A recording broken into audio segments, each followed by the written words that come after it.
Hi everybody, I'm Dr. Sunil, pediatrician, Ramambika polyclinic Vazhuthacaud. ഞാൻ ഇന്ന് ഇവിടെ പറയാൻ ഉദ്ദേശിക്കുന്നത് പേരൻസിനുള്ള കുറച്ച് ടിപ്സാണ്. ഇതൊരു സീരീസിൻ്റെ തുടക്കം മാത്രമാണ്. ഇത് ഏപ്രിൽ മെയ് കാലഘട്ടമാണ്. എല്ലാവരും വെക്കേഷൻ ആഘോഷിക്കുന്ന സമയമാണ്. കുട്ടികളുമായി യാത്ര ചെയ്യുകയാണ്. വെക്കേഷൻ മിക്കവാറും എല്ലാവരും സെലിബ്രേറ്റ് ചെയ്യുന്നത്. അപ്പോൾ യാത്രയുടെ സമയത്ത് എന്തൊക്കെ കരുതലുകൾ എടുക്കണമെന്നാണ് ഞാൻ ഇന്നിവിടെ പറയാൻ ഉദ്ദേശിക്കുന്നത്. പൊതുവെ യാത്രയുടെ സമയത്ത് നമുക്ക് സംഭവിക്കാവുന്ന കൊച്ചു കൊച്ചു അസുഖങ്ങളോ അല്ലെങ്കിൽ മുറിവുകളൊക്കെ ചതവുകളോ സംഭവിക്കാൻ സാധ്യത ഉണ്ട്. അപ്പോൾ അതിന് നമ്മൾ മുൻകരുതലായി ഒരു ഫസ്റ്റ് എയ്ഡ് ബോക്സ് കുട്ടികൾക്കായി നമ്മൾ പ്രത്യേകിച്ച് കരുതണം. അതിനകത്ത് നമ്മൾ വേണ്ട സാധനങ്ങൾ എന്താണെന്ന് വെച്ചാൽ ബാൻഡേഡ്, അതായത് പഞ്ഞി, മുറിവിന് വയ്ക്കാവുന്ന മരുന്നുകൾ, പിന്നെ അത്യാവശ്യം കുട്ടികൾക്ക് വരാവുന്ന വയറിളക്കം, ഛർദിൽ, പനി, തലവേദന മുതലായിട്ടുള്ള മരുന്നുകൾ ഇവയൊക്കെ കരുതുന്നത് നന്നായിരിക്കും. കൂടാതെ നിങ്ങൾ പോകുന്ന സ്ഥലത്തെ അടുത്തുള്ള ഏതെങ്കിലുമൊക്കെ നല്ല ഹോസ്പിറ്റലുകൾ നിങ്ങൾ നെറ്റ് സെർച്ച് ചെയ്ത് അവയെക്കുറിച്ചൊരു അറിവുണ്ടാക്കി വെക്കുന്നത് എപ്പോഴും നല്ലതാണ്. പിന്നെ നെക്സ്റ്റ് നമ്മുടെ ഭക്ഷണമാണ്. കുട്ടികൾ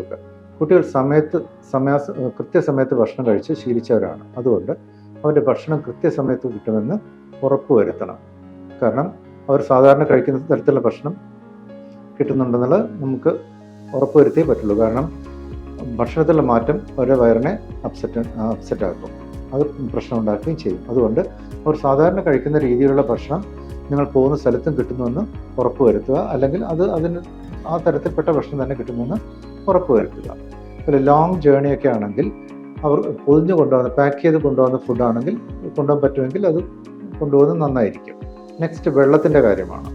വെള്ളം നമ്മളെപ്പോഴും ശുദ്ധജലം മാത്രമേ കൊടുക്കാൻ പാടുള്ളൂ. ബോട്ടിൽ വാട്ടർ ആണെങ്കിൽ കുറച്ചുകൂടെ സേഫ് ആണെന്ന് നമുക്ക് വിശ്വസിക്കാം. നമ്മൾ പുറത്തു നിന്ന് ഭക്ഷണം കഴിക്കുമ്പോൾ നമ്മളെപ്പോഴും ചൂടുള്ള ഭക്ഷണം, വൃത്തിയുള്ള ഭക്ഷണം മുതലാണ് കഴിക്കുന്നത്. വെള്ളം നമ്മൾ തിളപ്പിച്ചാറിയ വെള്ളം അല്ലെങ്കിൽ ബോട്ടിൽ വാട്ടറാണ് കുടിക്കുന്നത്. പക്ഷേ ഇതൊക്കെ കഴിഞ്ഞ ശേഷം നമ്മൾ വാ കഴുകുന്നത് അവിടുത്തെ പൈപ്പിലുള്ള വെള്ളമായിരിക്കും. അത് ശുദ്ധമാണോ എന്ന് നമുക്ക് ഒരിക്കലും ഉറപ്പുവരുത്താൻ പറ്റില്ല. അതുകൊണ്ട് അറ്റ്ലീസ്റ്റ് കുട്ടികളുടെ വാ ശുദ്ധിയാക്കുന്നതെങ്കിലും ബോട്ടിൽ വാട്ടറോ അല്ലെങ്കിൽ തിളപ്പിച്ചാറിയ വെള്ളമോ മാത്രമേ ഉപയോഗിക്കാൻ പാടുള്ളൂ. പിന്നെ നമ്മൾ തീം പാർക്കുകളിലോ അല്ലെങ്കിൽ ലേക്ക് സൈഡ് റിസോർട്ടുകളിലോ ഒക്കെ പോകുന്ന സമയത്ത് കുട്ടികൾക്ക് ലൈഫ് ജാക്കറ്റ് നിർബന്ധമായിട്ടും നമ്മളൊരെണ്ണം മേടിച്ച് കയ്യിൽ വെക്കുന്നത് നന്നായിരിക്കും. കാരണം പൊതുവെ അഡൾട്ട്സിനുള്ള മാത്രമേ അവിടെ കാണാറുള്ളൂ. കുട്ടികളുടെ ലൈഫ് ജാക്കറ്റ് പൊതുവെ കാണാറില്ല. പിന്നെയുള്ളത് കൊതുകടി. കൊതുക് പലതരത്തിലുള്ള രോഗങ്ങൾ ഉണ്ടാക്കുന്നതാണ്. അതുകൊണ്ട് കൊതുകടി കുട്ടികൾക്ക് ഏൽക്കാതിരിക്കാൻ നമ്മൾ ശ്രദ്ധിക്കേണ്ടത് അത്യാവശ്യമാണ്. ഇനി വേറൊരു വിഷയത്തെക്കുറിച്ച് അടുത്ത എപ്പിസോഡിൽ നമുക്ക് സംസാരിക്കാം. Okay, by.